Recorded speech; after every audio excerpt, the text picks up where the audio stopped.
जय हिंद साथियों, मैं इसके दुबे आपके अपने यूट्यूब चैनल जेकब एकेडमी पे आपका हार्दिक स्वागत अभिनंदन करता हूं। जैसा कि साथियों आप लोगों के बीच बहुत ही इंग्लिश का अच्छा सेशन प्रारंभ है और उस सेशन में हम आपको इस समय पढ़ा रहे हैं प्रोनाउन से रिलेटेड आपको कुछ नियम मैंने आपको बताए हैं और कुछ अभी बताने हैं। केवल कहने मात्र से कि या नाउन या प्रोनाउन कौन नहीं जानता है कि नाउन किसे कहते हैं, यानी किसी के भी नाम को, यानी जिस किसी का भी नामकरण है मैंने आपको बताया था उसे नाउन कहते हैं। नेमिंग वर्ड कहा जाता है नाउन को, और नाउन के ही जगह प्रयुक्त होने वाले शब्दों को प्रोनाउन कहा जाता है। तो ये तो सच है, लेकिन अब कहाँ पे कैसे शब्द किस रूल में कैसे प्रयोग किया जाता है ये सब चीज़ें की जानकारी बहुत लोगों को नहीं है, और उसी चीज़ को हम आपके सामने पेश कर रहे हैं कि जितने भी बच्चे तैयारी कर रहे हैं किसी भी कंपटीशन का या किसी भी पेपर का, तो उसके लिए आप बस वीडियो को पूरा देखते रहिए। और एक एक चीज़ मैं आपको बता रहा हूँ कि प्रोनाउन में कौन कौन वर्ड आते हैं और कैसे कैसे उनका प्रयोग किया जाता है। तो बने रहिए हमारे साथ, और आज चलते हैं आपके अगले रूल पे। और इस समय हम आपको पढ़ा रहे हैं इंडेफिनिट प्रोनाउन के रूल। इंडेफिनिट प्रोनाउन के रूल हम आपको बता रहे हैं, और उस रूल में बहुत ही अच्छी चीज़ों की जानकारी आपको हम बताए हैं और आगे भी इसी तरह से।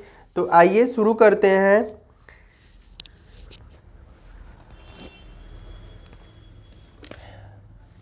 प्रोनाउन हम लोग पढ़ रहे हैं इस समय। प्रोनाउन का अर्थ होता है सर्वनाम, और इंडेफिनिट प्रोनाउन का रूल चल रहा है। इंडेफिनिट प्रोनाउन के रूल मैंने आपको कुछ बताए हैं और आपको आज कुछ बताने हैं। तो चलिए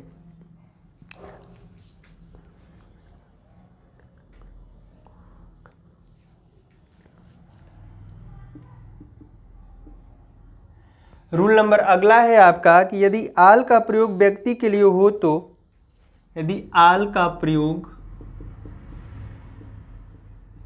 व्यक्ति के लिए हो तो, आल का प्रयोग व्यक्ति के लिए हो तो इसके बाद हु दैट का प्रयोग होता है। दैट का प्रयोग होता है, न कि हुम या विच का। कह रहा है कि आल का प्रयोग यदि व्यक्ति के लिए हो तो इसके बाद हु दैट का प्रयोग होता है, न कि हुम या विच का। All who that are interested to, all who that are interested to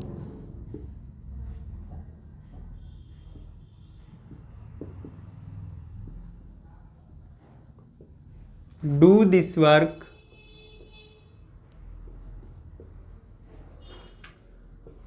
can do it।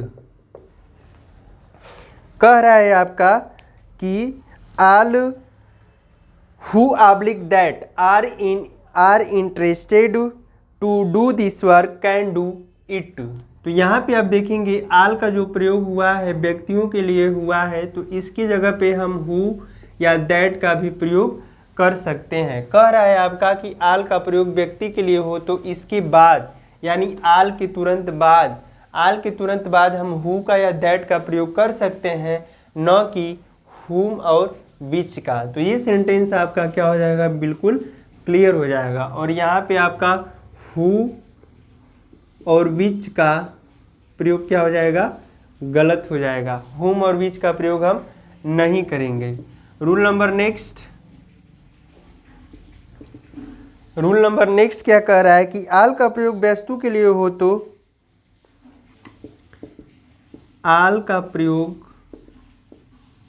यदि वस्तु के लिए हो तो इसके बाद दैट का प्रयोग किया जाता है। आल का प्रयोग यदि वस्तु के लिए हो तो इसके बाद दैट का प्रयोग किया जाता है। All that glitters is not gold. जैसे हम कह दें कि all that glitters is not gold, कह रहा है कि हर चमकने वाली चीज सोना नहीं होती। तो आल के बाद यहाँ पे आप दैट का प्रयोग करेंगे, न कि हु हुम विच का, न कि हु हुम, लिख लीजिए यहाँ पे, न कि हु हुम विच का, न कि हु हुम विच का। आल का प्रयोग यदि वस्तु के लिए हो तो, जैसे वस्तु कोई भी वस्तु हो और उसके लिए यदि आल का प्रयोग हो तो उसके जस्ट बाद आप किसका प्रयोग करेंगे, तो दैट का प्रयोग करेंगे। तो आल का प्रयोग यदि वस्तु के लिए हो तो इसके बाद दैट का प्रयोग किया जाता है। All that glitters is not gold, कह रहा है कि हर चमकने वाली चीज सोना नहीं होती। तो बहुत छोटे छोटे रूल हैं लेकिन बहुत ही मोस्ट इम्पोर्टेंट है, जिसको न जानकारी रहते हुए भी गलतियां हो जाती हैं। अब इसी में नोट आता है। नोट हम आपको बता देते हैं कि आल से ही संबंधित नोट है 2 ठो, उसको भी आप नोट कर लीजिएगा।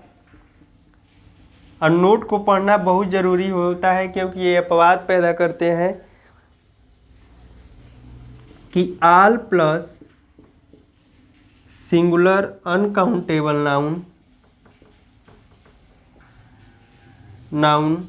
के बाद दैट का प्रयोग किया जाता है। आल प्लस सिंगुलर अनकाउंटेबल नाउन के बाद दैट का प्रयोग किया जाता है। All the money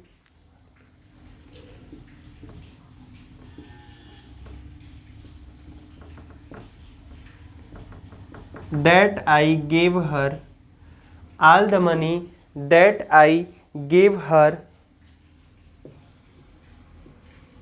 has spent,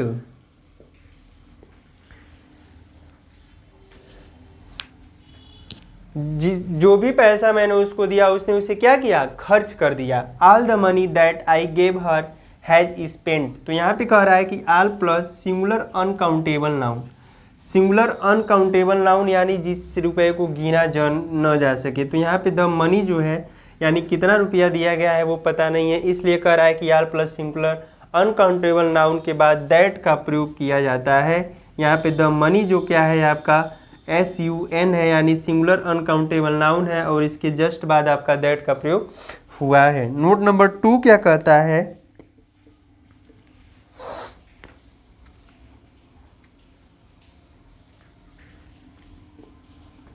all plus plural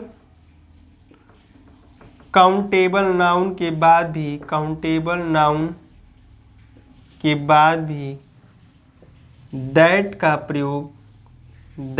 प्रयोग किया जाता है। All plus plural uncountable noun के बाद भी दैट का प्रयोग किया जाता है। जैसे ऑल द पेन्स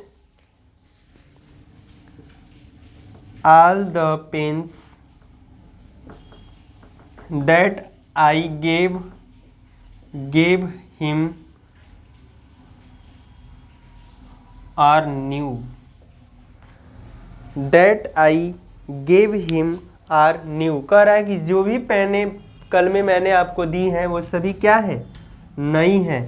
तो यहाँ पे देखिए द पेन्स है, ये जो आपका प्लूरल काउंटेबल नाउन है यानी कलम को हम गिन सकते हैं और इसके बाद दैट का प्रयोग हुआ है, तो ये हमारा सेंटेंस क्या हो जाएगा, सही हो जाएगा। तो ये थे आपका आल से संबंधित। अगले रूल पे चलते हैं आपका कि रूल नंबर नेक्स्ट है इंडिफिनिट प्रोनाउन में थोड़ा सा रूल ज़्यादा दिया है तो आप घबराइएगा मत, बस वीडियो को एक बार देखने का प्रयास करिएगा। जो जो मोस्ट इम्पोर्टेंट है वही हम आपको बता रहे हैं, जो परीक्षा में जिससे क्वेश्चन आते हैं या क्वेश्चन बनाया जाता है। तो बहुत ही छोटी चीज़ें हैं, लोग प्रोनाउन को तो पढ़ लेते हैं लेकिन प्रोनाउन पढ़ना इतना आसान नहीं है। प्रोनाउन में इतने रूल हैं कि कहाँ पे कैसे किसका प्रयोग करना है, ये चीज़ों की जानकारी हमें रहना चाहिए। अगला रूल है आपका कि प्रीपोजिशन प्लस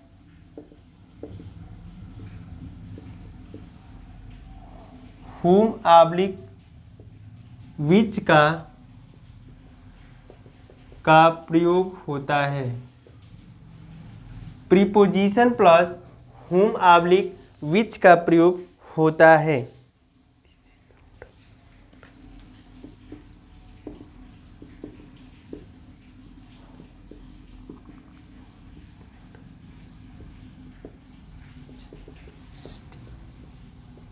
कह रहा है साथियों कि this is the hotel in which I stayed, यह वही होटल है जिसमें मैं रुका था। This is the hotel in which I stayed, preposition है आपका यहाँ पे इन, और इसके जस्ट बाद आपका विच का प्रयोग हुआ है WH का। तो प्रीपोजिशन प्लस whom ऑब्लिक विच का प्रयोग होता है, जो कह रहा है कि this is the hotel in which I stayed, यही वो होटल है जिसमें मैं रुका था। यानी प्रीपोजिशन के बाद आप whom या विच का प्रयोग आसानी से कर सकते हैं। अगला है आपका रूल नंबर नेक्स्ट कि पर्सनल प्रोनाउन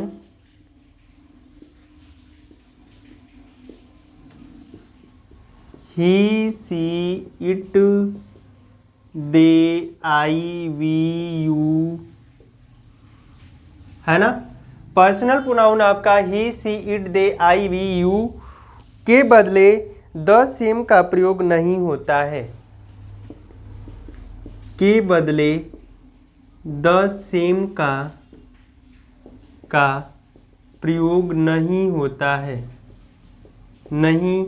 होता है। जैसे हम कह दें कि I gave her a pen, I gave her a pen, I gave her a pen and she gave it Veena. कह रहा है कि मैंने एक पेन दिया, मैंने उसको एक पेन दिया और उसने उसे किसको दे दिया, वीना को दे दिया। तो यहाँ पे सी की जगह पे क्या करेंगे आप, पर्सनल प्रोनाउन है, यहाँ पे आप द सेम का प्रयोग नहीं कर सकते हैं। द सेम का प्रयोग करेंगे तो ये क्या हो जाएगा, गलत हो जाएगा, और ये वाला सेंटेंस आपका क्या है, बिल्कुल सही है। अगला है आपका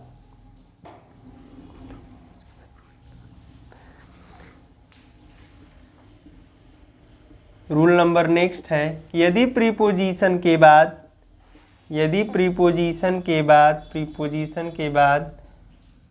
whom oblique which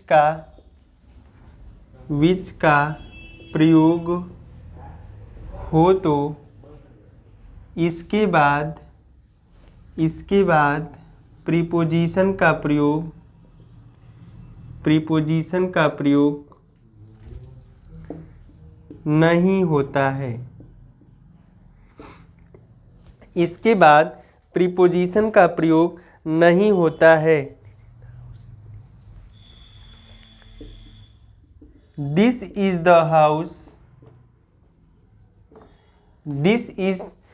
house in which she lives.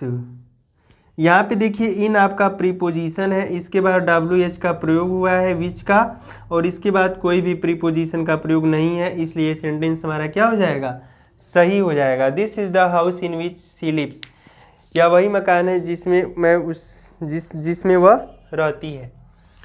तो प्रीपोजिशन के बाद whom विच का प्रयोग हो तो इसके बाद प्रीपोजिशन का प्रयोग नहीं होता है, और यहाँ पे क्या कह रहा है कि प्रीपोजिशन के साथ whom और विच का प्रयोग होता है। उसके बाद प्रीपोजिशन का प्रयोग आपका क्या होगा, तो नहीं होगा। भूल से भी गलती मत करिएगा। अगला है आपका रिलेटिव प्रोनाउन से संबंधित हम आपको बताते हैं। रिलेटिव प्रोनाउन का एक रूल है जिसमें रिलेटिव प्रोनाउन से संबंधित है, रूल तो इसी में है आपका। इंडेफिनिट प्रोनाउन में थोड़ा सा रूल ज़्यादा हैं, तो आप घबराइए मत, बने रहिए हमारे साथ। बहुत ही अच्छा सेशन आपको प्रोनाउन का बताया जा रहा है, और प्रोनाउन में जो भी चीज़ें मोस्ट इम्पॉर्टेंट है वो सभी चीज़ें हम आपको बता देंगे। इसके बाद हमें अभी और कुछ पढ़ना है, वर्ब पढ़ना है, एडजेक्टिव पढ़ना है। तो आइए एक रूल और आपको हम बताते हैं इससे।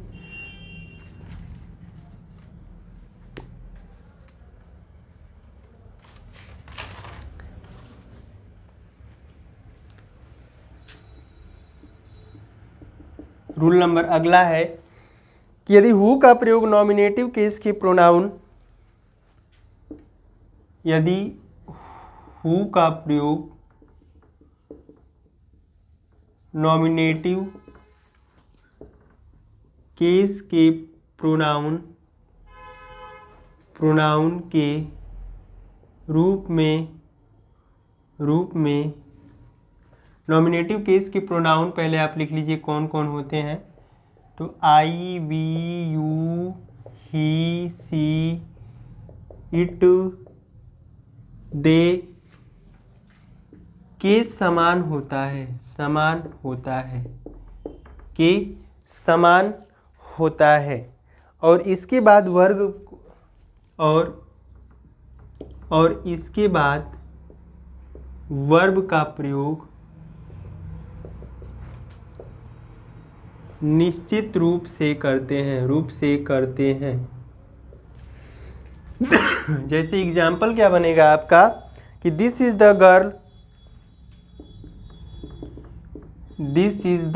Girl whom I love। Sentence बिल्कुल सही है, यह वही लड़की है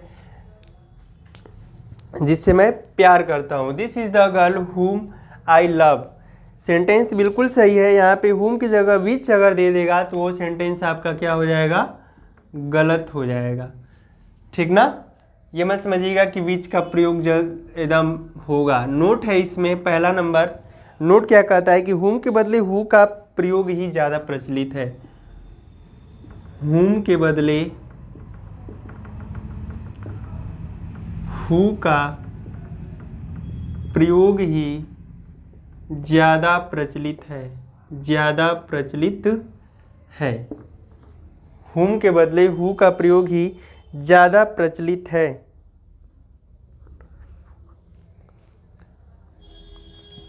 और प्रीपोजिशन के बाद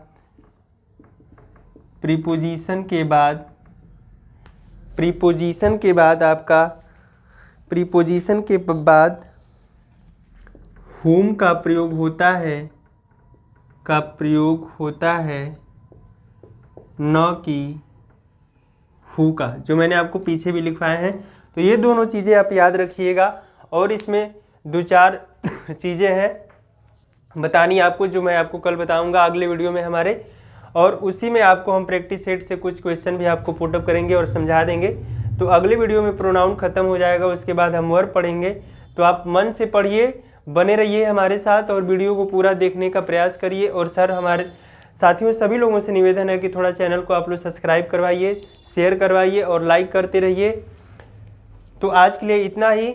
जय हिंद साथियों, जय जय काव्य अकेडमी।